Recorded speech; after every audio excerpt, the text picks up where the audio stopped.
Boa noite. Estamos iniciando o nosso segundo dia de seminário. Sejam todos bem-vindos e bem-vindas. Nós temos, deixa eu só pegar aqui a minha pesca, porque o currículo do nosso convidado é bastante extenso. Nós temos hoje como convidado o nosso colega, amigo, médico, psicoterapeuta sistêmico, praticante certificado do Emotion Code, doutor em saúde pública, professor da Universidade do Estado da Bahia, professor da Escola Baiana de Medicina e membro da equipe da Vivência Curando a Criança Ferida Dentro de Nós. Fez Milani vai estar nos contemplando hoje com uma reflexão, com um aprofundamento sobre: é possível liberar emoções traumáticas sem retraumatizar? Dentro dessa série de 11 encontros, 11 seminários, onde nós estamos abordando o trauma sob múltiplas abordagens, fez e vai nos contemplar com uma reflexão que interessa por conta das inseguranças que nós temos, da necessidade de aprofundarmos a forma de lidar com o tema do trauma e da abordagem dele. Nós estamos com a intenção que as pessoas possam estar escutando a fala que fez e irem registrando dúvidas, questões, contribuições, tanto no chat, ou se quiserem escrever também. E no final da apresentação de Freire, cerca de 50 a 60 minutos, nós vamos abrir para aprofundamento, reflexões e compartilhamentos, tá bom? Se quiser, pode colocar aqui no chat, eu vou estar fazendo o registro, ok? Sejam todos bem-vindos. Feize, pode continuar brilhando como é de seu feitio. Muito obrigado, parceiro. Muito obrigado, Washington. Muito obrigado a cada um de vocês que está hoje aqui com a gente, compartilhando dessa dupla missão, né? Refletir e trocar experiências e aprender mais sobre o trauma e, ao mesmo tempo, viabilizar, né, essa cirurgia complexa, delicada e urgente que Yara precisa fazer, e que recebemos essa linda notícia de que os recursos financeiros já foram viabilizados. Peço desculpas que eu estou gripado, a voz já foi e voltou nos últimos dias, então esse é o melhor que eu estou conseguindo fazer, mas não podia deixar de estar aqui com vocês e oferecer minha contribuição. Vou então começar a compartilhar os slides. Já está visível? Legal. Então, como nosso querido Washington disse, esse é o tema. É possível liberar emoções traumáticas sem retraumatizar? E vou começar falando um pouquinho sobre a, a minha caminhada.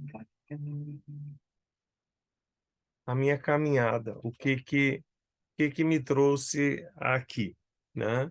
Então, o currículo, Washington já falou, mas especificamente o que me traz, né, aqui hoje para falar de trauma foi o fato de que eu próprio, né, passei por um trauma complexo, um trauma composto por várias situações, e que me levaram a uma busca muito pessoal, muito apaixonada, muito determinada para encontrar meios, recursos, que pudessem ajudar a avançar o processo de cura. Eu já estava sendo acompanhado por um psicólogo, passei a ser acompanhado também por um psiquiatra, mas o sentimento de querer realmente voltar a viver era muito, muito intenso, e isso me levou a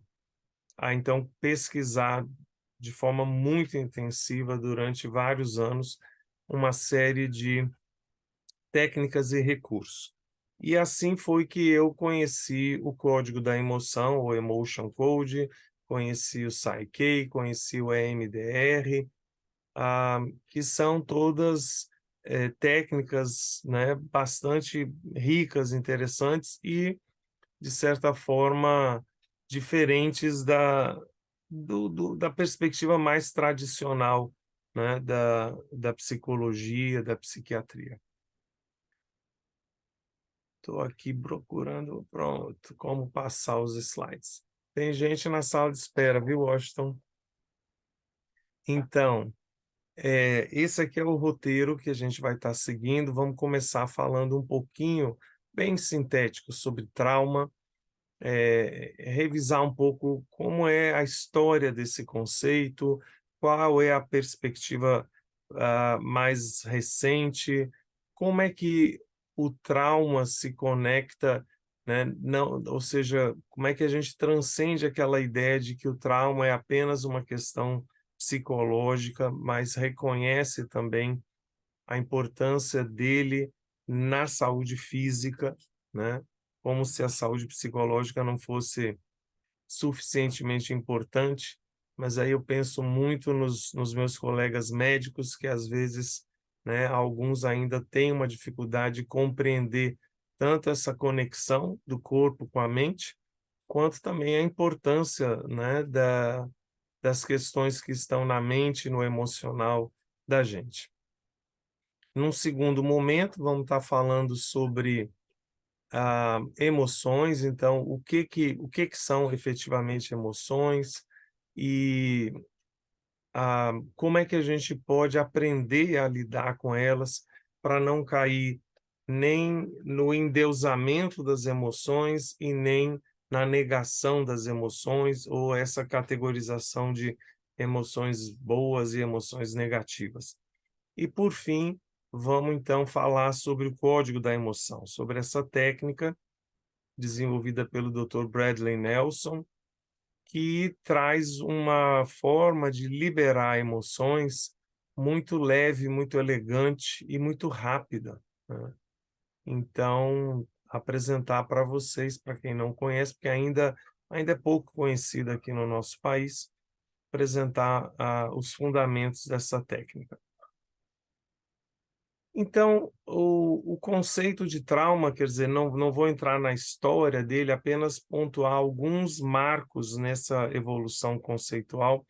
Um dos marcos, com certeza, foi a Primeira Guerra Mundial, ou seja, o pós-guerra, quando tantos soldados eh, feridos, mutilados e fisicamente e psicologicamente, né, voltaram para os seus países e os profissionais de saúde começaram a se defrontar com uma série de reações e sequelas que vinham daquilo que foi chamado na época choque de concha, porque eles achavam que era apenas o efeito físico das explosões, né, de bombas, armamentos durante a guerra. Posteriormente, se passou a se chamar de neurose de guerra, mas na verdade é o que a gente hoje chama de estresse pós-traumático, né? Então, só na década de 1980 que esse conceito, né, do transtorno de estresse pós-traumático é incluído no famoso Manual de Diagnóstico Estatístico de Transtornos Mentais, que é, vamos dizer assim, a Bíblia, né, da psiquiatria. E a importância disso significa que, do ponto de vista, digamos, do conhecimento médico, essa entidade, né, passa a ser reconhecida como um quadro clínico, como um quadro, né, que precisa de cuidados. Ah, mais tarde, então, há um reconhecimento de outras formas de trauma, muitas das quais vêm do próprio processo de desenvolvimento, por exemplo, ao longo da infância, devido a experiências adversas, abuso, negligência, violência. Então, isso é uma compreensão mais recente de que as experiências, né, ao longo da infância podem gerar uma série de traumas. Mais recentemente, com o avanço da neurociência, né, e as técnicas de imagem cerebral, então foi possível observar que as pessoas com estresse pós-traumático, elas têm mudanças estruturais e funcionais no cérebro. E essas mudanças afetam áreas associadas à memória, ao controle da emoção, à regulação do estresse. Então, novamente, quer dizer, há um aprofundamento da compreensão das repercussões do trauma no nível físico, né, fisiológico. Atualmente, o trauma é definido como a resposta de uma pessoa a um evento ou conjunto de eventos que são percebidos como fisicamente ou emocionalmente ameaçadores. Vou chamar a atenção aqui para essa palavra resposta, a resposta de uma pessoa. Ou seja, claro que há algum evento ou uma série de eventos que são percebidos, né? O percebido também chama atenção para essa subjetividade. Então, aquilo que eu percebo como ameaçador não é a mesma coisa que outra pessoa percebe. E a resposta que cada um de nós tem a esse evento também vai ser diferente. Mas essa resposta do corpo e do cérebro a essas situações estressantes inclui alterações nos sistemas endócrino e nervoso, que obviamente regulam tudo no corpo, né? Podendo até causar danos duradouros ao funcionamento psicológico, emocional e social da pessoa. O trauma pode manifestar-se de várias formas, incluindo o transtorno de estresse pós-traumático, o transtorno de estresse agudo e várias outras condições de saúde mental, como depressão e transtornos de ansiedade. Então, o trauma pode desembocar em várias categorias, em vários CIDs, né? Em vários diagnósticos. Mas a gente pode reconhecer alguns tipos, né, de trauma, que seria o agudo, aquele que é uma resposta mais rápida, imediata a um evento específico, o trauma crônico, que é a resposta a uma série de coisas que foram acontecendo ao longo do tempo. Então, muitas vezes, esse evento desencadeador não é algo tão grande como a gente, por exemplo, imaginaria uma guerra, uma violência sexual. Podem ser pequenas violências repetidas continuamente durante um longo período de tempo. O trauma complexo, né, é aquele que, na verdade, diferentes situações, em diferentes momentos, né, se reforçam, gerando um trauma. O trauma secundário, interessante, porque tipicamente pode ocorrer em profissionais de saúde, em pessoas que cuidam de pessoas que passaram por traumas. Então, não necessariamente a pessoa vivenciou aquela situação, mas o fato de ouvir, o fato de testemunhar esse sofrimento do outro pode também desencadear um trauma. Então, como eu falei, o trauma é subjetivo, desculpe. Nem todas as pessoas que experimentam eventos estressantes terão uma resposta traumática. E aqui vale a pena a gente comentar que a nossa cultura, termos científicos, termos da psicologia, da medicina, vão se popularizando e as pessoas começam a usar de uma forma banal, né? Então, sei lá, o ônibus atrasou, eu estou traumatizado, enfim, coisas assim do dia a dia que as pessoas começam a rotular com termos que, na verdade, têm uma definição, têm uma aplicação mais precisa do que essa forma, enfim, muito leviana, às vezes, até de rotular as coisas. Então, é importante a gente falar um pouco dessa correlação entre o trauma e a biologia das emoções, porque o trauma não é apenas uma experiência na cabeça do paciente, ele tem ramificações e repercussões biológicas reais e tangíveis que afetam a saúde física e mental. Então, apenas a título de exemplo, e realmente eu incluí esse slide pensando muito nos médicos, né? Porque, como eu falei, às vezes alguns colegas têm dificuldade de correlacionar as questões mais emocionais e psicológicas com a saúde física. Mas veja só, aqui tem alguns exemplos bem concretos que qualquer médico vai reconhecer. A exposição crônica ao cortisol, que é um dos hormônios do estresse, né, pode levar à hipertensão arterial, a doenças cardíacas, a supressão do sistema imunológico. Então, muitas doenças autoimunes estão ligadas a essa cronicidade, né, dos hormônios do estresse. As emoções traumáticas também podem afetar a expressão ou o bloqueio de determinados genes. Isso é o que a epigenética estuda hoje em dia. Então, não é o fato de eu ter um determinado gene que significa que aquele gene vai se manifestar, que ele vai produzir as proteínas que vão desencadear os efeitos dele. Esse gene pode ser bloqueado ou pode ser ativado por fatores emocionais. Então, é um campo assim extraordinário, né, novo, que começa a ser estudado. E muitos dos sintomas físicos que lotam os consultórios médicos, tais como dor crônica ou problemas gastrointestinais, entre tantos outros, têm uma correlação fortíssima com as emoções.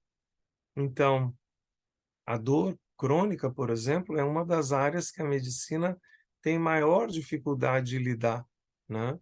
É, justamente porque muitas vezes, se não for a maioria e se não forem todos os casos, ela está diretamente ligada com emoções. E daqui a pouco eu vou dar um exemplo que mostra como essas coisas, o físico e o emocional, são indissociáveis.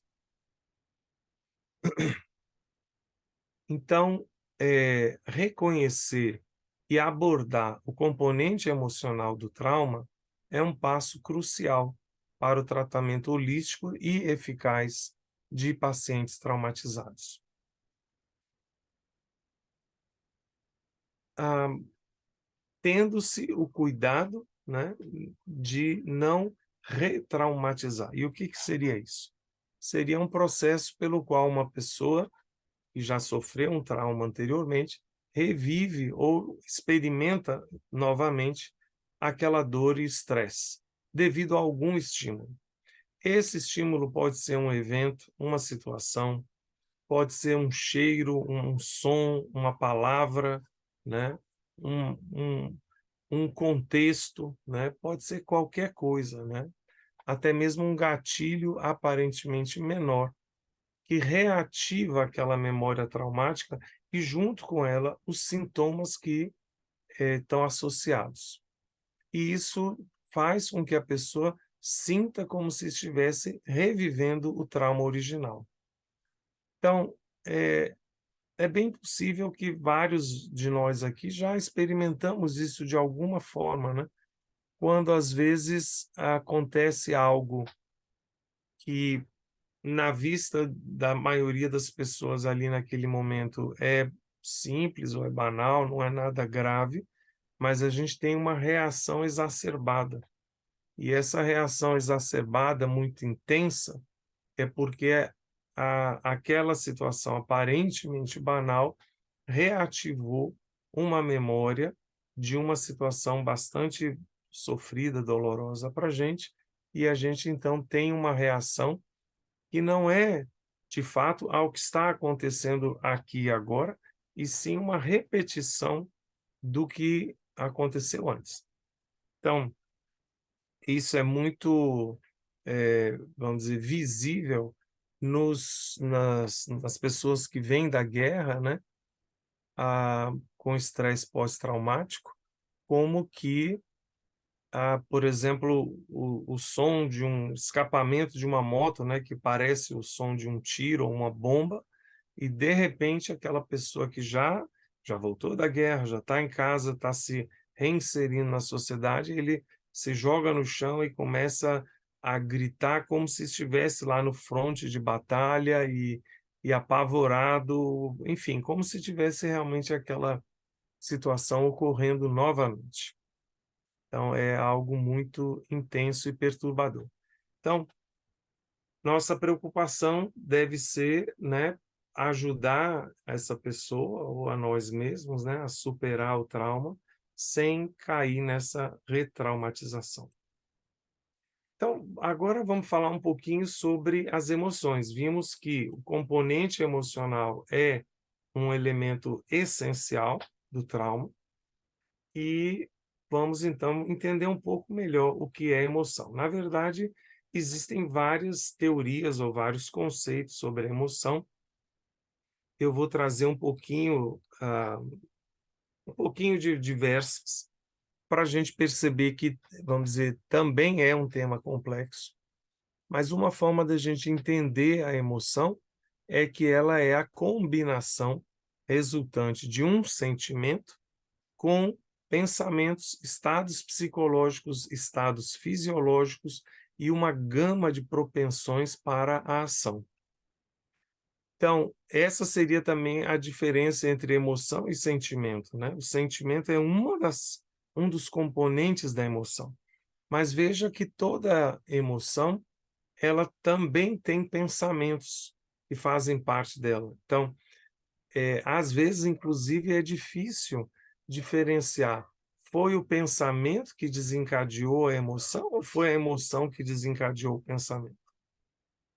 Ah, estados fisiológicos significa que sim, essa emoção cria reações no nosso organismo.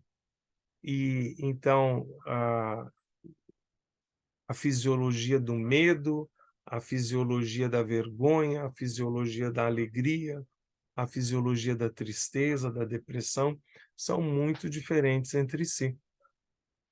Me lembro que hoje tem lua cheia, não sei se vocês já viram, mas isso me fez lembrar de uma amiga que me disse uma vez, Feize, hoje eu enxerguei a lua pela primeira vez em 6 meses. E eu sabia que ela vinha com um quadro de depressão. Então eu me dei conta da profundidade do que ela estava dizendo. Quer dizer, fazia 6 meses que ela andava tão cabisbaixa, porque essa é a fisiologia da depressão, né? A pessoa cabisbaixa, a pessoa olhando para o chão, que ela não tinha mais olhado para o céu, não tinha mais contemplado a lua. Então, isso é tão verdadeiro que várias estudiosos e pessoas que trabalham com essas coisas dizem que se você, né, se uma pessoa deprimida endireitar a coluna, abrir o peito, levantar o queixo, começar, né, forçar um sorriso no rosto, isso já vai desencadear alguma mudança. Obviamente não vai curar a depressão, mas já desencadeia uma mudança fisiológica que vai refletir também no emocional. Então, eu não estou prolongando muito em nenhum tópico específico, eu também não conheço o perfil dos nossos participantes, pode ter coisas aqui que vocês já sabem de cor e salteado, pode ter coisas que vocês queiram aprofundar, então vamos ter o tempo para esse aprofundamento e troca de experiências. Outra forma de estudar as emoções é pensar nelas, agrupá-las em famílias. Então, são classicamente descritas 6 grandes famílias de emoções: a raiva, tristeza, medo, prazer, amor, surpresa, aversão, vergonha. Cada família, obviamente, tem, né, seus filhos e sobrinhos têm toda a sua composição que está aí e ajuda a gente, né, a entender um pouco a, as emoções e as conexões entre elas. E como é que a maioria das pessoas lida com as emoções, né? frequentemente eu ouço falar, não, porque a gente tem que controlar as emoções, ou como é que eu faço para não sentir isso, né? Então, realmente a nossa cultura, a nossa sociedade enxerga as emoções de uma forma problemática, de uma forma que não ajuda no nosso amadurecimento, na nossa evolução. Aqui tem algumas dessas estratégias, né? Talvez a mais frequente seja a evitação, essa tentativa de não sentir nenhuma emoção, evitando situações que poderiam gerar emoções temidas, aquelas que são rotuladas de negativas, né? Então, eu sempre digo, uma emoção pode ser perturbadora, mas nenhuma emoção é negativa. Ela é perturbadora porque tira a minha paz, mas ela não é negativa, porque ela tem uma função, né? Vocês sabem que existem algumas pessoas que, devido a alguma questão biológica, não sentem dor. Aí a gente pode, que maravilha, não sentir dor fisicamente. Essas pessoas, a tendência delas é morrer muito cedo, porque a dor tem uma função. A dor nos protege de corrermos riscos desnecessários. Então, não sentir dor, e aí eu estou falando no corpo mesmo, não é uma bênção, é um grande problema. A mesma coisa no emocional. Outra estratégia é a negação, né? Fingir que uma emoção não existe para evitar a dor. Por outro lado, tem pessoas que endeusam as suas emoções, tratando elas como a verdade final. Eu me senti assim, e portanto isso é assim. Eu posso saber exatamente como eu me senti, mas isso não quer dizer que essa interpretação que eu dei àquela situação, àquele fato, seja a verdade definitiva. Foi a minha forma de enxergar e de reagir. Então, cabe, né, a gente vai falar disso, cabe um distanciamento, poder perceber que outras pessoas podem sentir aquela mesma situação de outra forma. Também, frequentemente, a gente encontra competição, né? Pessoas que se identificam tanto com as emoções negativas que competem com outras a respeito do sofrimento. E um espaço onde eu tenho observado isso com muita preocupação é entre mães de crianças pequenas. Meio que virou moda falar do sofrimento, pode ser entre aspas ou não, enfim, dos desafios de ser mãe, né, de cuidar de um bebê. É extremamente desafiador, ninguém tem dúvida. Mas ficar falando, porque eu só dormi 2 horas, aí a outra, não, mas eu dormi só 1 hora, enfim. Não acho que seja producente, não acho que traga bem-estar para ninguém, nem para a mãe e nem para o bebê. Finalmente, uma outra estratégia é o aprendizado, né? Quando a gente enxerga as emoções como mensageiras, buscando decifrar o que cada emoção está sinalizando e buscando agir em prol do seu bem-estar e crescimento.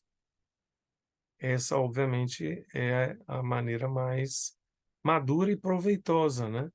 Então, o mensageiro não pode ser responsabilizado pela mensagem. Quando o carteiro, né? Hoje em dia nem tem carteiro, tem, mas é difícil a gente receber uma carta, né? Ou um telegrama.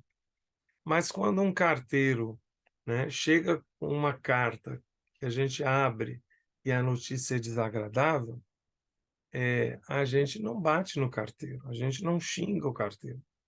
A notícia não é agradável, né? A mensagem não foi do nosso gosto, mas o mensageiro não tem culpa. Então, a emoção é um mensageiro.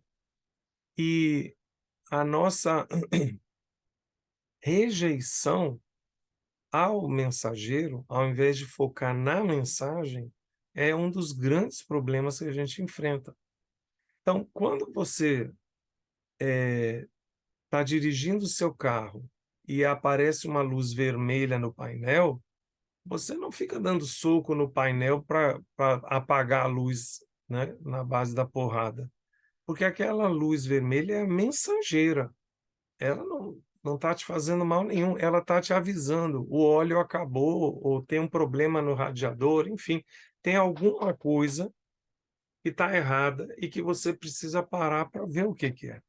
Você agradece essa luz vermelha por estar trazendo essa mensagem para a sua segurança. Então, eu tenho percebido que frequentemente a gente vai adicionando camadas à, à situação original.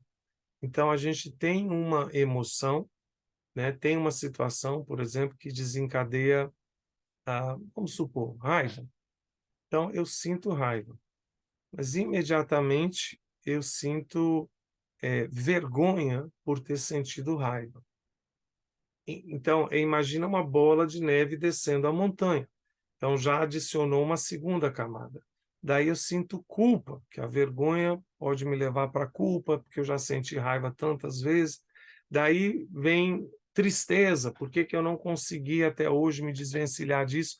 Então, essa bola de neve vai descendo e a gente já não é mais capaz de identificar qual era a mensagem original. Porque a mensagem original é o que a gente pode fazer alguma coisa a respeito dela. Essas camadas todas adicionais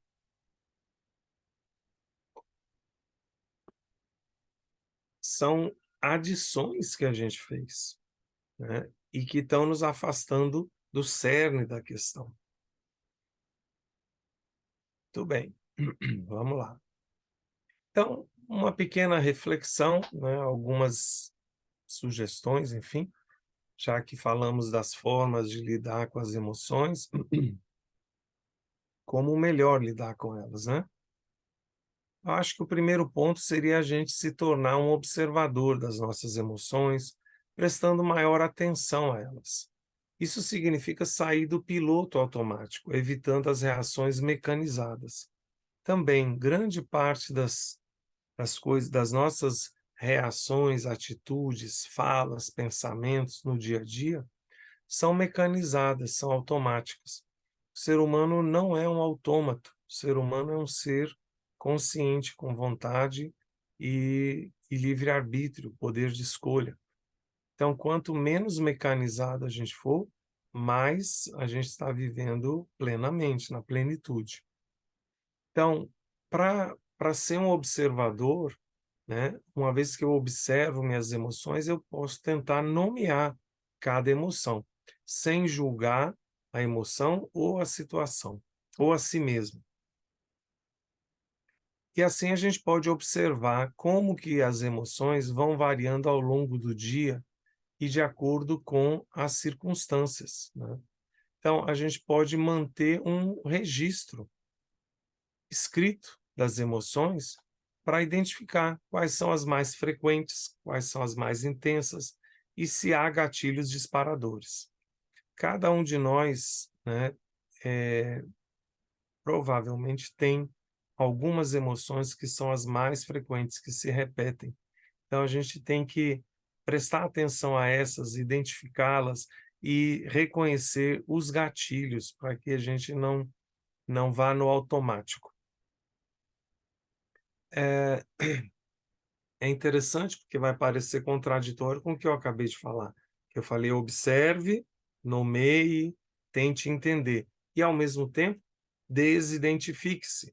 Ou seja, observe, não mergulhe. Você não precisa mergulhar na emoção. Você não precisa tomar ela como a verdade final. Você não precisa se confundir com ela. Ela é uma emoção.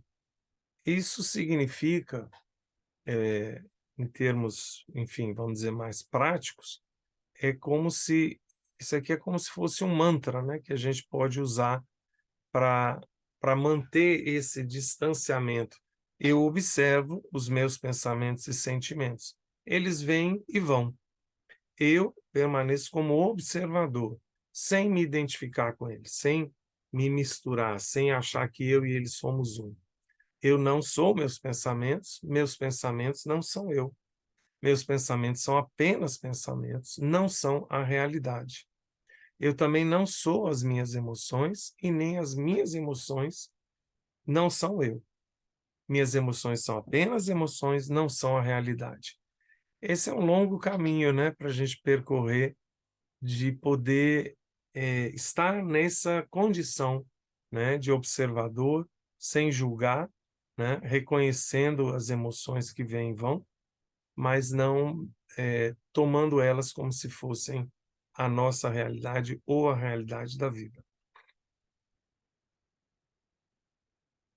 Vamos procurar aqui o botãozinho para passar. Vamos lá.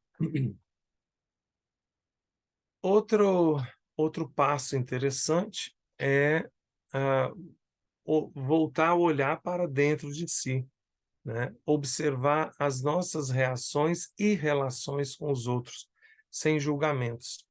Então, a tendência da gente de achar que foram os outros que me fizeram ficar assim, né? Você me deixou com raiva, você me ofendeu, você fez isso comigo. Essa tendência é muito forte, muito recorrente. O professor Washington é especialista em comunicação não violenta, pode depois explicar isso para a gente, como é que a gente sai dessa tendência, né, de achar que é o outro que causou algo, né, nas minhas emoções. Ao mesmo tempo, procurar pessoas de confiança ou profissionais especializados para poder expressar as emoções, né? Então, poder refletir sobre elas. E, por fim, eu acho que é uma responsabilidade nossa para quem não quer carregar essa bagagem emocional toda aí que vocês estão vendo, né? Descobrir e praticar diariamente maneiras de liberar a bagagem emocional que todos nós temos acumulada. E existem muitas formas: a meditação, a oração, a prática do perdão, a prática da gratidão, a escrita terapêutica, o EFT ou tapping, né? Emotional Freedom Technique, a respiração consciente, a psicoterapia e técnicas de cura energética. Eu ressaltei porque agora nós vamos começar a falar um pouco sobre isso. O que seria essa cura energética? Então, novamente, para algumas pessoas pode soar estranho, cura energética, mas de que energia você está falando? É a energia que nos compõe. Nós somos massa, né, matéria e energia. Isso está lá na clássica equação desenvolvida por Einstein, né? E igual m vezes c ao quadrado, energia igual a massa vezes a velocidade da luz ao quadrado. Então, o próprio Einstein explicou que matéria e energia são duas formas diferentes da mesma coisa. Então, a matéria é energia condensada. Energia é a matéria na sua forma mais sutil. Então, não tem nada de estranho de falar de cura energética, porque nós somos matéria e energia ao mesmo tempo. Então, existem muitas práticas e técnicas de cura energética. Em comum, elas têm essa visão holística, elas são não invasivas e elas vão manipular, canalizar ou equilibrar as energias do ser, buscando manter a mente, o corpo e o espírito saudáveis e ancorados. É interessante que, embora o objetivo central das técnicas de cura energética seja manter e restaurar o fluxo de energia do corpo, comumente se enfatiza a resolução de problemas relacionados a doenças emocionais, espirituais e físicas, como benefícios, né, dessas técnicas de cura energética. E, como eu disse, são múltiplas, são muitas, algumas delas, né, estão sendo contempladas, né, nesses 11 seminários desse programa que a gente está participando.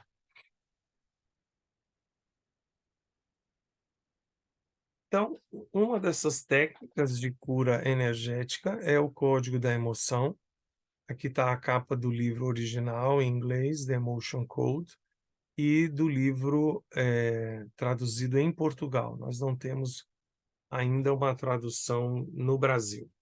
E essa é a foto do Dr. Bradley Nelson, que era um quiroprata, né? Era, quer dizer, ele trabalhou, está vivo, né? Mas trabalhava como quiroprata nos Estados Unidos, onde ele reside, e através de uma série de experiências, descobriu e desenvolveu o código da emoção. É uma técnica que tem vários fundamentos em conhecimentos e práticas que já existem há muito tempo. Então, ela consegue integrar, vocês vão ver de que práticas e conhecimentos eu estou falando agora. Mas, primeiro, a definição, né, que Dr. Bradley Nelson usa para emoção é essa: moção. O significando energia, moção, movimento, deslocamento. Então, a emoção é uma forma de energia que gera um movimento, gera um deslocamento, gera uma ação por parte do ser humano.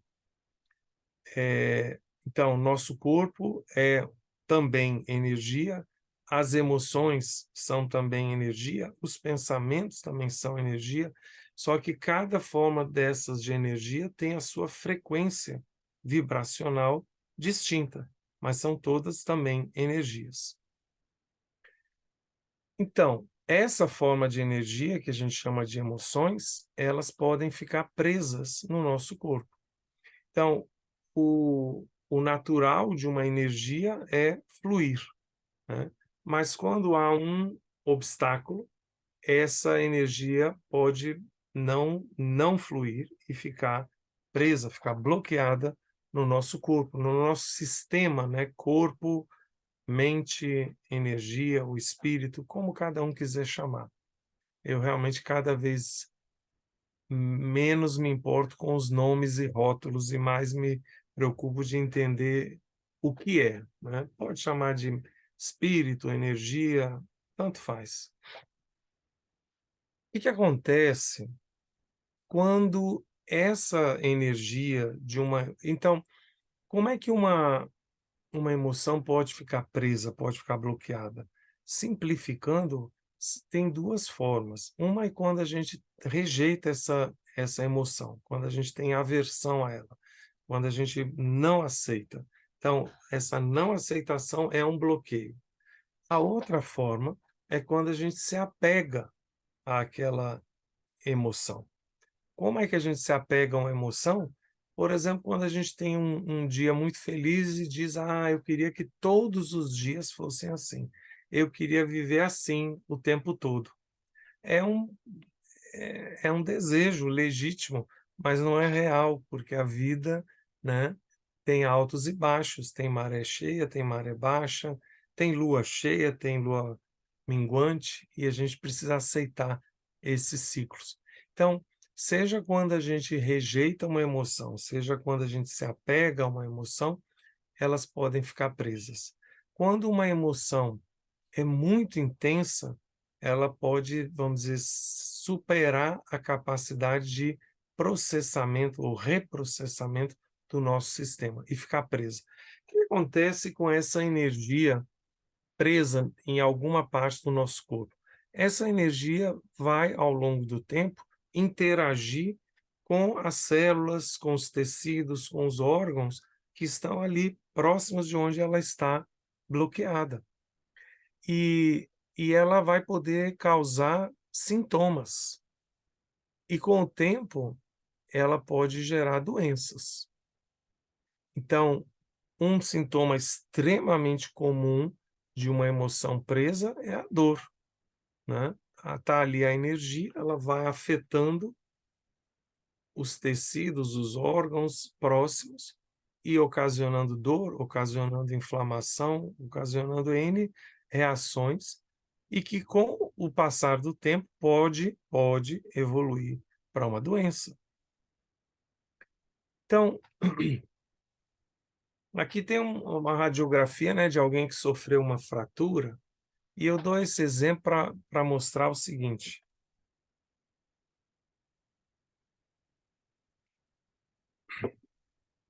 Na medicina, se fala assim, doenças psicossomáticas, ou seja, haveriam algumas doenças só somáticas, que afetam só o corpo, e haveria algumas doenças que o corpo somático está ligado à psique. Na minha opinião, não existe nenhuma doença que não seja psicossomática. Ou seja, todas as doenças são psicossomáticas.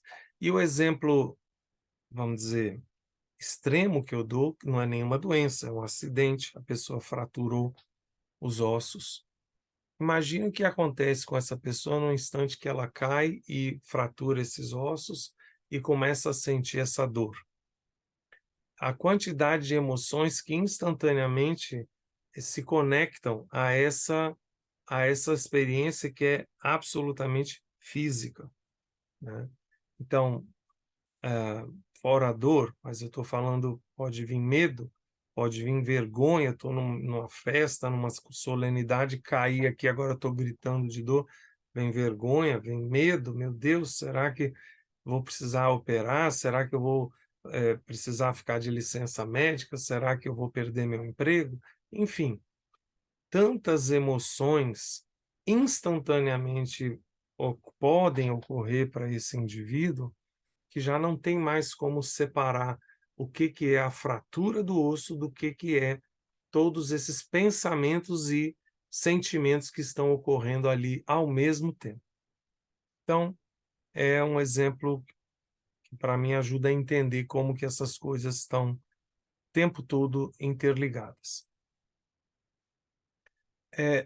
Existem estudos muito interessantes, aqui faz referência a um deles, do Dr. Hawkins, desculpe, sobre as frequências vibracionais das emoções. E isso ele testou de várias formas, então realmente não é uma teorização que ele tirou da cabeça dele.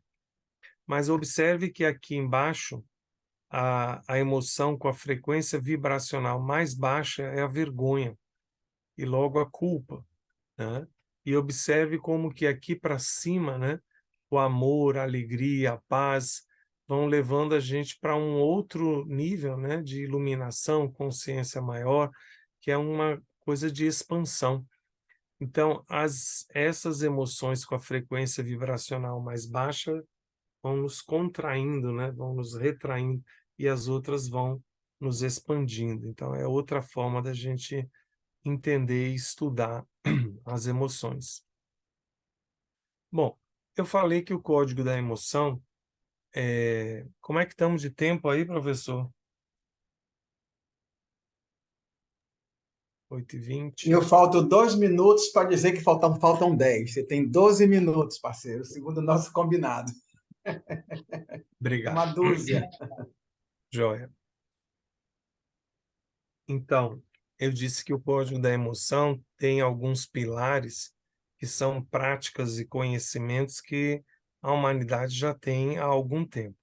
O primeiro deles é o fato de que nós não temos apenas um corpo físico, nós temos também um corpo energético. Esse corpo energético, basicamente, tem os mesmos moldes do nosso corpo físico, é indissociável dele, e é totalmente interconectado, o físico com o energético. Então, essas emoções presas, a gente pode entender que estão presas no corpo físico, no corpo energético, é uma coisa só, elas estão ali. Outro pilar vem da medicina chinesa. Então, a medicina chinesa, que é uma das mais antigas da humanidade, tem mais de 5.000 anos, né? E dentro da qual está a acupuntura, por exemplo, vocês estão vendo aqui os pontos, né, que a acupuntura usa. A medicina chinesa estuda esse corpo energético e reconhece que há canais, né, por onde flui essa energia.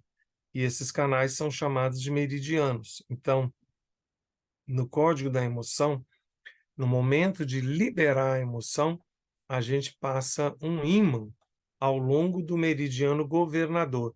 Meridiano governador está aqui à sua direita, olha, ele começa abaixo do nariz, entre o lábio e o nariz, segue pela linha mediana da cabeça e vai até o cóccix. Esse é um dos principais meridianos, que todos os outros, de alguma forma, estão conectados a ele. Então, a gente passa o ímã ao longo desse meridiano, ou de uma parte dele, para liberar a emoção que vai ser liberada. Outro elemento do código da emoção é o reconhecimento da mente subconsciente. Ou seja, nós temos a parte, na verdade, mais potente da nossa mente é o subconsciente. A cada instante da nossa vida, milhares de processos químicos, físicos, fisiológicos estão ocorrendo no nosso corpo, comandados pelo nosso subconsciente. Não é pelo consciente. O consciente está aqui, eu vou beber um copo d'água. Mas o subconsciente é o que faz a gente piscar o olho, faz a gente respirar. Ninguém pensa, eu vou respirar. O coração bater, o estômago liberar substâncias para digerir o alimento. Então, a nossa mente subconsciente ela é muito mais potente do que a mente consciente.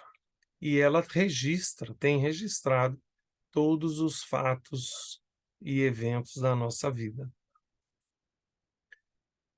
Então, a questão passa a ser como é que a gente se comunica com... Existe alguma forma de se comunicar com o subconsciente? Existe.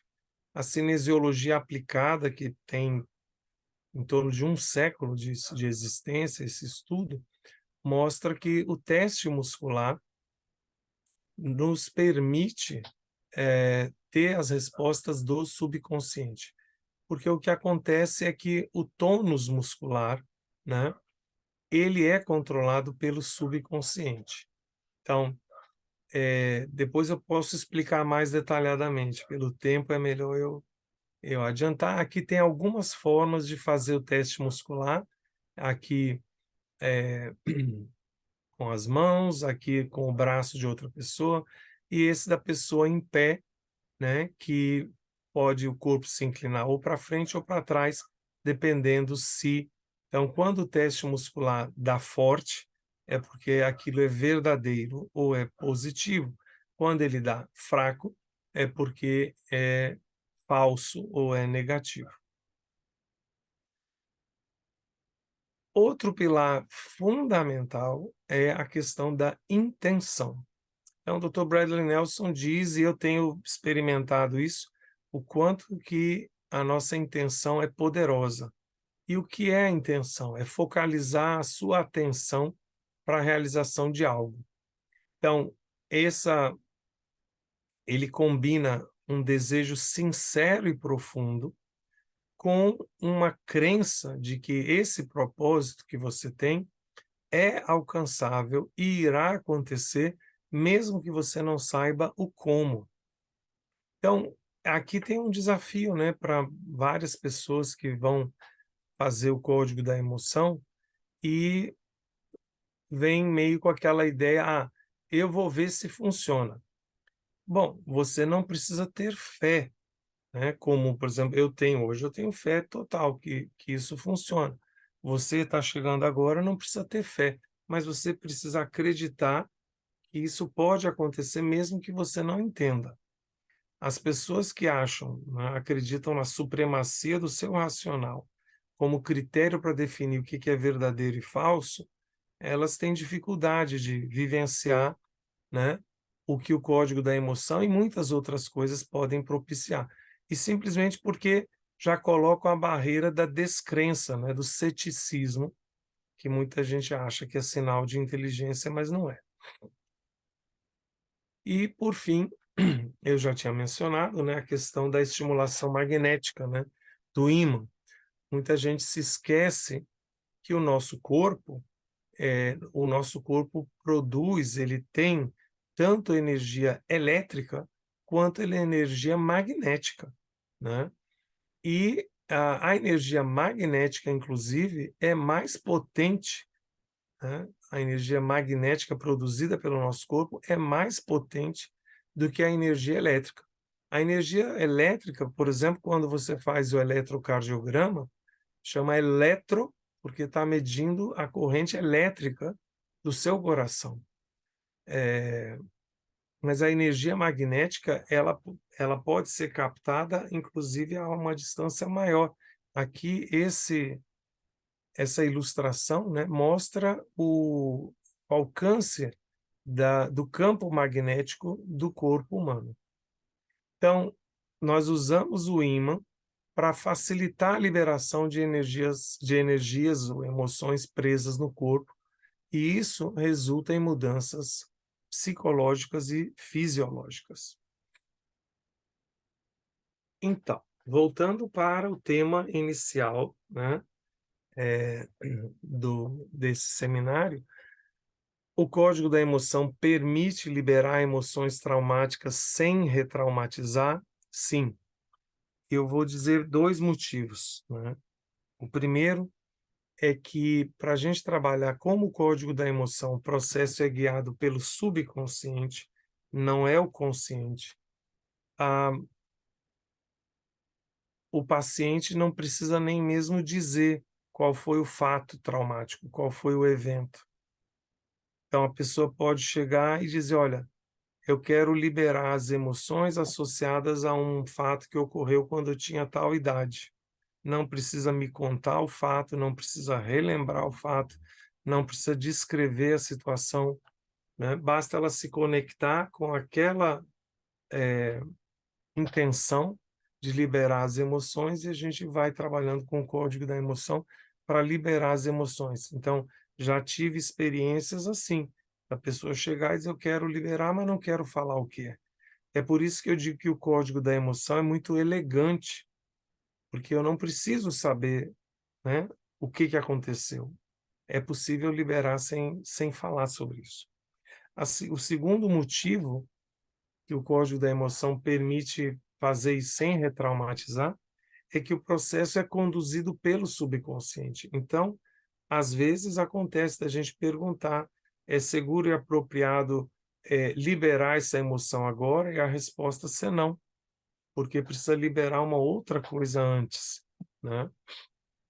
Então, o subconsciente vai guiando a gente naquilo que é seguro para a pessoa. Às vezes tem mais emoções para serem liberadas, mas o subconsciente dá o sinal de que por hoje é só. Né? É possível liberar mais uma emoção? Não. Então tem que esperar até a próxima sessão, até a próxima oportunidade para fazer isso. Né? E como é que funciona uma sessão com o código da emoção?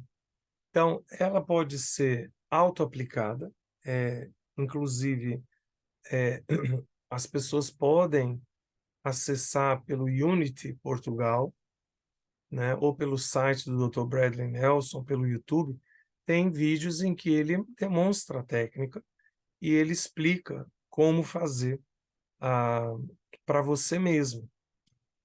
Então, esse mini curso do Código da Emoção não credencia a pessoa a aplicar em outras pessoas, né, como uma terapia, como um trabalho. Mas serve sim para você aplicar a si próprio. Então, eu conheço pessoas que vêm, né, fazendo isso.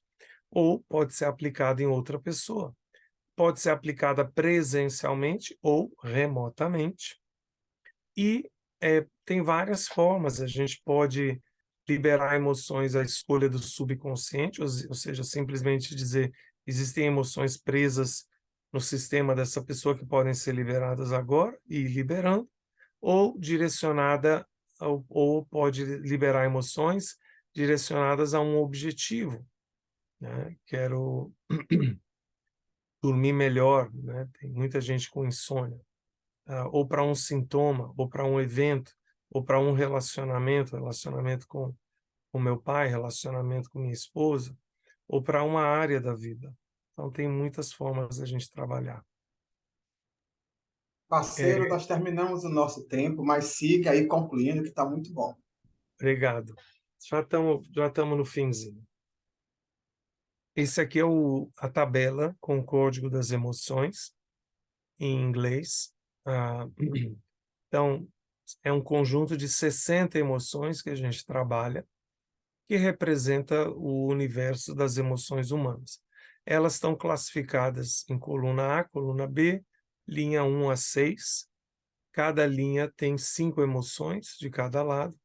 E vocês também estão vendo, seguindo a medicina chinesa, né, que, por exemplo, a linha 1 aqui são emoções geradas ou pelo coração ou pelo intestino delgado. E aqui vai, enfim. Então, a medicina chinesa associa, né, cada emoção a um órgão ou uma glândula do corpo. E, desculpe, aqui é um detalhe que torna o código da emoção muito rápido, porque pelo teste muscular a gente vai perguntando, essa emoção que pode ser liberada agora está na coluna A? Se der forte, é sim, se der fraco, é na coluna B? Coluna B, nas linhas ímpares, nas linhas pares, é B1, é B3, B5, é a primeira de B5, é a segunda. Então, em questão de segundos, a gente identifica a emoção que o seu subconsciente está indicando que pode ser liberada agora, e libera. Eu quero concluir com uma frase de Bahá'u'lláh. Bahá'u'lláh, fundador da Fé Bahá'í. Essa frase eu aprendi na minha infância, mas sinto que cada vez vou aprendendo e compreendendo melhor. E o código da emoção tem me ajudado a entender a profundidade disso. Bahá'u'lláh diz: ó amigo, no jardim de teu coração, nada plantes salvo a rosa do amor. Então, o nosso coração é um jardim. Esse jardim deve ser, né, preservado, deve ser cuidado como um santuário no qual só o amor é plantado. As outras coisas que muitas vezes, né, a gente deixa entrar são ervas daninhas. A inveja, o ódio, medo. Medo é a antítese do amor, né? A vergonha, a culpa. Então, não vamos deixar essas outras plantas tomarem o lugar que cabe apenas à rosa do amor no nosso coração. E eu termino convidando vocês a visitar meu canal no YouTube, porque tem uma série de coisas ali que podem interessar vocês, ser úteis. Ah, tem um vídeo de uma live sobre o código da emoção, então bem mais detalhado do que a gente pôde falar hoje, e sem a voz rouca. Tem ah, palestras sobre adolescência, ah, e tem essa série aqui, Reflexões para o Bem-Estar. Esses são vídeos bem curtinhos que eu fiz durante a pandemia. Cada vídeo desse traz um recurso ou uma prática para gerar o bem-estar. Então, é um negócio que as pessoas podem ir assistindo e, obviamente, colocando em prática para gerar bem-estar. Então, o canal é Dr. Milani Palestrante. E termino, de fato, deixando aqui meus contatos à sua disposição. O YouTube já falei, Dr. Milani Palestrante, no Instagram também, drmilani.palestrante, o Facebook, Face Milani, não tenho usado muito, mas e o e-mail, drmilani.palestrante, tudo junto, @gmail.com. Então é isto. Prezado fez e muito, muito obrigado, certo? Foi assim, eu fico meio constrangido para saber se eu posso bater palma agora ou depois, assim, porque é uma contribuição muito grande. Que bom que fica gravado, porque é muito conteúdo e bastante informação. E que bom que você deu essa pista também para poder as pessoas poderem acessar seu YouTube e ver outras informações complementares.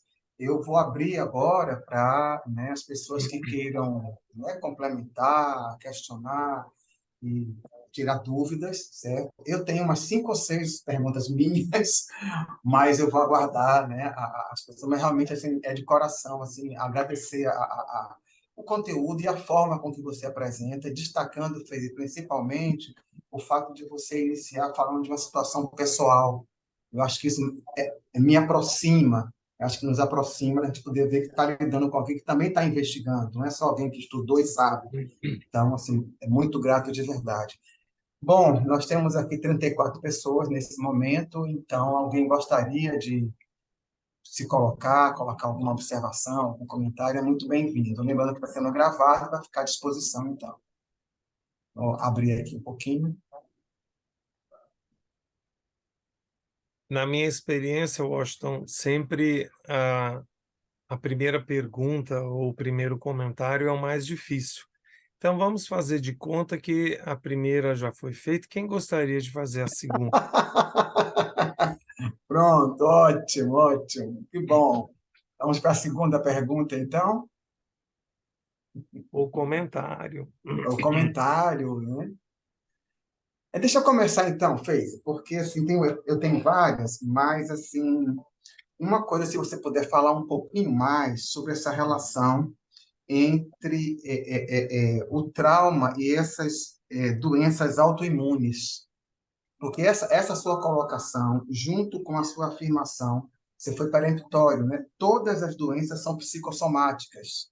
Então, você não deixou muita margem para aquilo que a gente às vezes ouve, que tem doenças que são somáticas, são psicossomáticas. Aí eu queria, se você pudesse complementar um pouco mais para a gente, porque eu acho que essa possibilidade que você coloca, ela abre horizontes assim bastante interessantes. É, ao fazer essa afirmação, eu, né, estou tentando comunicar e sempre que a gente tem alguma questão de saúde, a gente deve se perguntar qual é o sentido daquilo. Como é que essa situação que é física se correlaciona com o nosso emocional? Ah, e as doenças autoimunes, né? Então tem vários livros escritos sobre isso. A doença como caminho é um deles. Vários livros que correlacionam os sintomas físicos ou mesmo as doenças com as questões psicológicas, emocionais do ser humano. Quando a gente faz essa conexão, as coisas adquirem um sentido muito maior. Então, não se trata de subestimar a importância do corpo ou do tratamento físico, mas de reconhecer essa multidimensionalidade do ser humano e a necessidade da gente se tratar no maior número de dimensões possível, né? Físico, mental, emocional, espiritual, porque um complementa o outro, tá? Então, por exemplo, uma doença, a fibromialgia, né? É bem conhecido o fato de que, em geral, os sintomas da fibromialgia começam 2 anos depois da pessoa ter tido um choque, um trauma, uma questão emocional. Então, e aí, assim, é uma doença, assim como as autoimunes, que a medicina tem muita dificuldade, né? Não tem respostas efetivas, né? Então, talvez se a gente procurasse, né, a tratar não só o corpo, mas ir na raiz e, e, e, e liberar as emoções, enfim, aquilo que gerou, o resultado certamente vai ser melhor, né? Ah, é, é muito conhecido, acho que de todo mundo, enfim, também de todos os médicos, a correlação entre dor e depressão. As pessoas que têm depressão tendem a sentir a dor muito mais intensamente. E o inverso também é verdadeiro. As pessoas com dor, principalmente dor crônica ou dor muito intensa, têm uma tendência a entrar em depressão. Então, onde é o início, onde é o fim? Não dá para... É difícil diferenciar, né? E como é que vai resolver uma coisa sem mexer na outra, né? Então, a gente precisa ajudar esse paciente deprimido que tem dor ou com dor que está deprimido, tanto a melhorar a questão das dores, né, reduzir essa dor, quanto sair da depressão. Porque qualquer melhoria no sentido de sair da depressão, a dor diminui. É muito rápido. É muito rápido.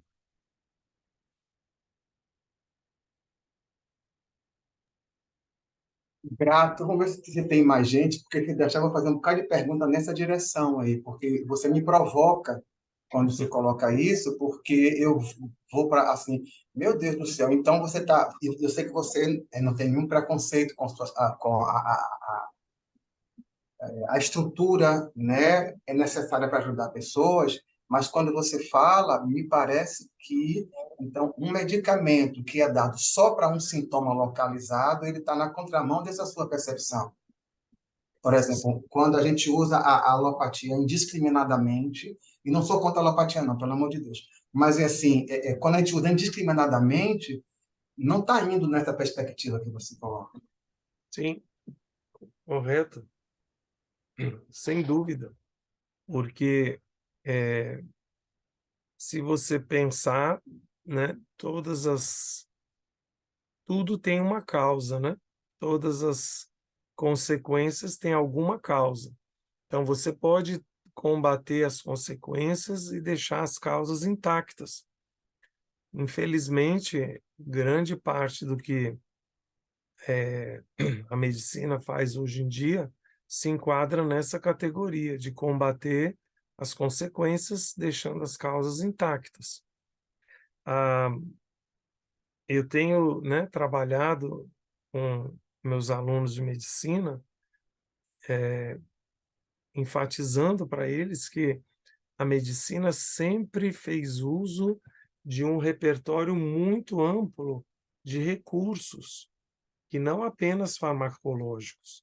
Então, é com muita tristeza que eu vejo hoje a medicina cada vez mais se limitando ao que a farmacologia tem para oferecer. Não é nem a farmacologia, é a indústria farmacêutica. Isso é lamentável.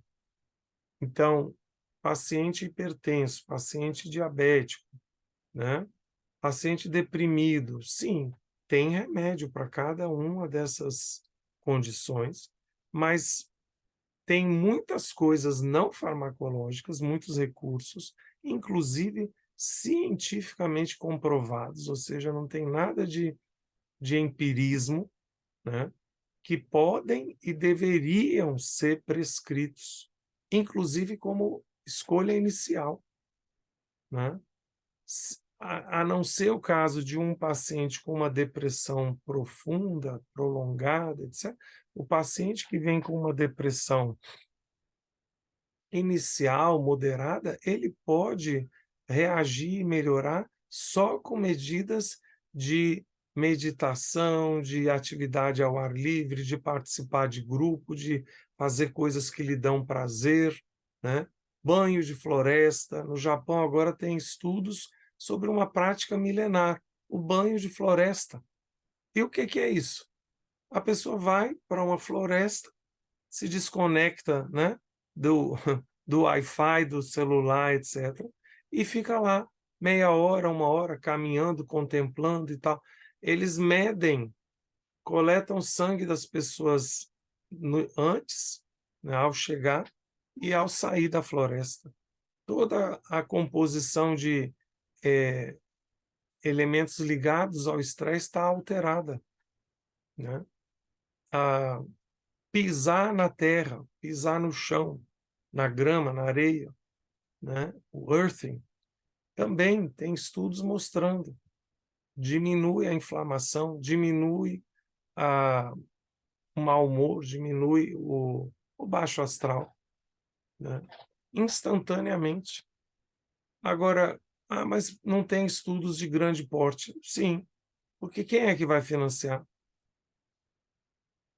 Quem está interessado, né, em financiar uma pesquisa que possa demonstrar que se você todo dia andar 2 vezes 15 minutos descalço na terra, seu humor vai melhorar, seu estado de ânimo vai melhorar, sua inflamação vai melhorar, e a inflamação hoje é vista como a causa de quase todas as doenças, né? Por causa dos elétrons que a Terra doa para o nosso corpo e elas neutralizam os radicais livres. Quem vai financiar isso? Vá ver quanto custa para desenvolver um novo fármaco. São bilhões e bilhões de investimento, muitos dos quais em propaganda, né? Então, não tem grandes pesquisas sobre essas coisas porque elas não dão lucro, né, para os mesmos. Peise, temos aqui a Aline. Por favor, Aline, pode se colocar? Sim. Tá me ouvindo? Sim, Sim, Tá. Eu tenho duas perguntas para fazer, uma linkando a sua pergunta com uma explicação que fez e deu, a respeito da questão das doenças autoimunes, né?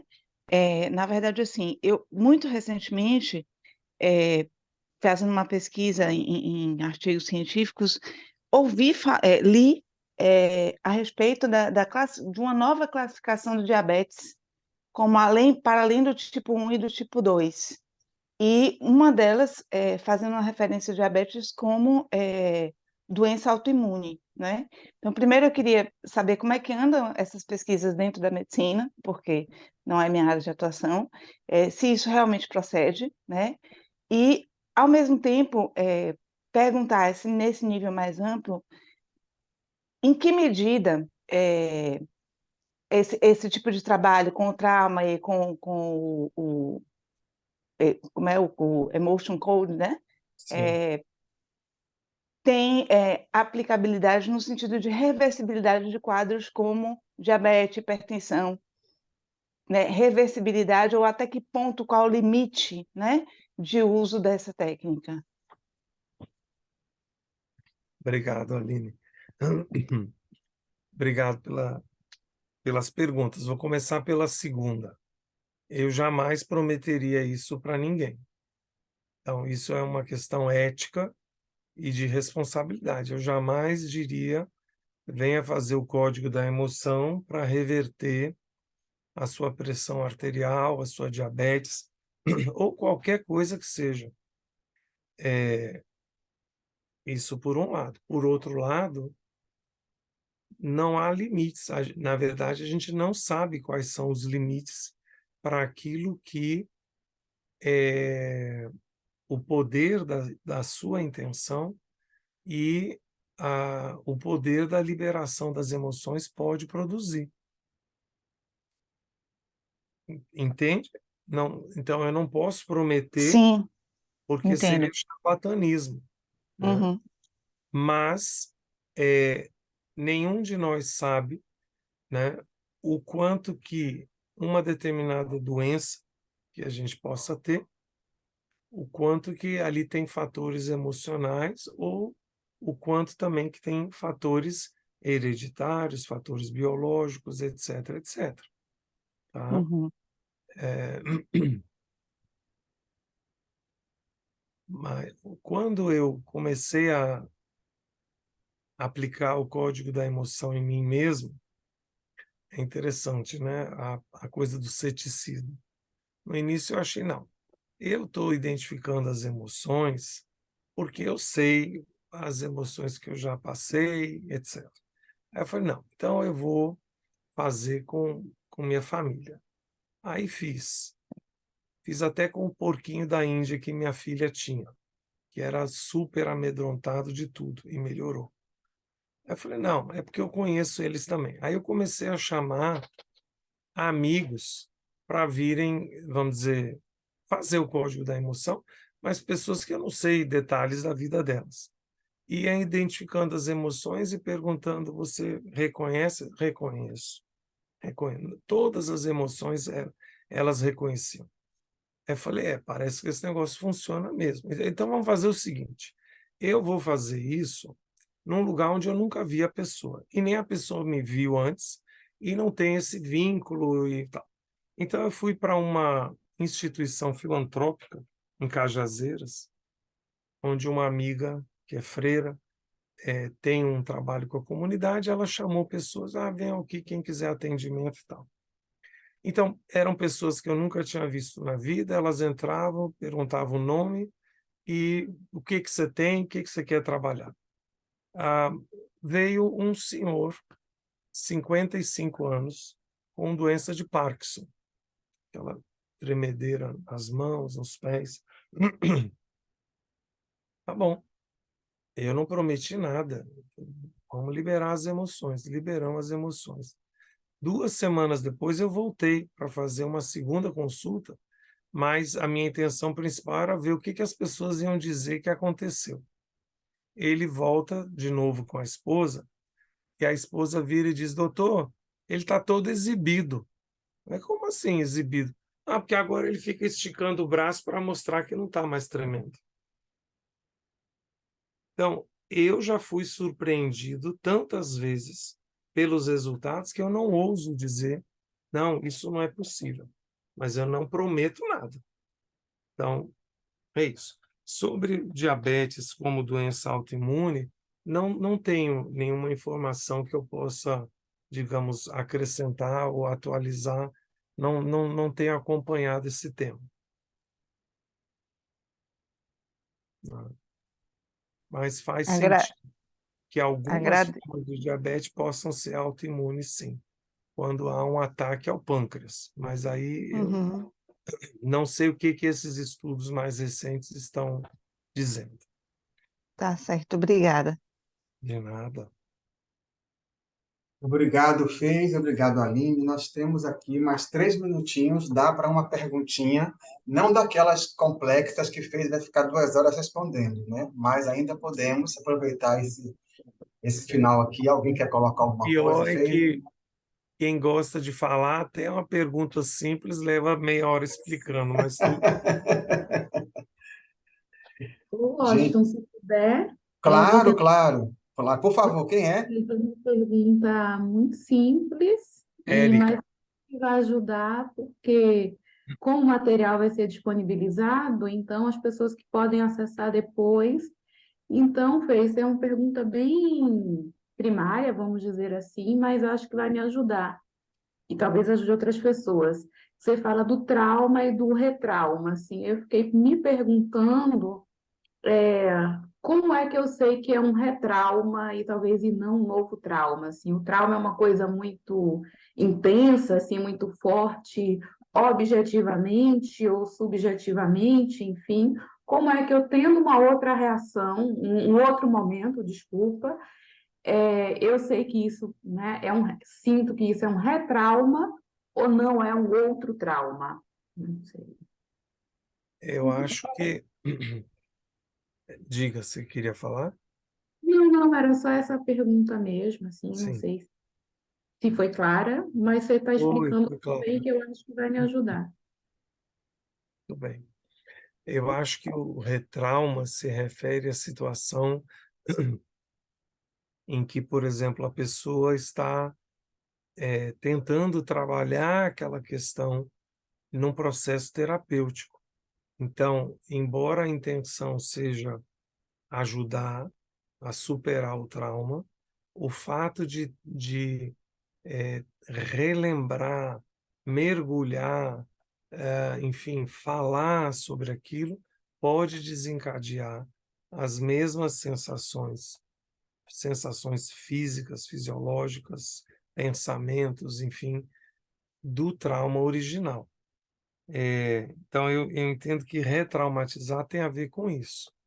Ah, o que você falou como outra opção, eu entendo que é quando há um gatilho, né, que desencadeia na pessoa as mesmas reações, sensações do trauma original. Então, não é num contexto terapêutico, né? Ah, eu dei o exemplo porque é um caso que eu li no livro, né, do cara que voltou da guerra, um americano, e foi jantar fora com a esposa, e aí uma moto, né, o cara foi dar a partida, fez aquele barulho explosivo, para ele aquilo era uma bomba explodindo. Ele se jogou no chão, jogou a esposa no chão, começou a gritar como se estivesse lá, digamos, diante do seu pelotão, lutando para sobreviver, né, dentro de um lugar totalmente seguro. Então, aqui não é que houve uma retraumatização, é que o trauma original foi revivenciado, foi vivenciado novamente. Não sei se consegui também diferenciar muito, mas eu acho que tem a ver com a retraumatização, tem a ver com quando a gente está buscando superar o trauma, mas acaba desencadeando a mesma situação novamente. Érica, você quer complementar alguma coisa para que a gente, né, já terminamos mais uns 3 ou 4 minutos, ninguém, né, morre por causa disso, não. Não, eu Você, acho que eu fui contemplada aí com a resposta. Aí a resposta só traz 300 perguntas, mas, mas o tempo acabou, então muito obrigada. E parabéns, viu? Gostei bastante, não te conhecia, estou bem feliz de conhecer. Muito obrigado, Érica. Muito obrigado. bem, né, o nosso tempo, infelizmente, acabou. Agora, eu acho que deixou essa ponte aí, né, com o YouTube, esse acesso.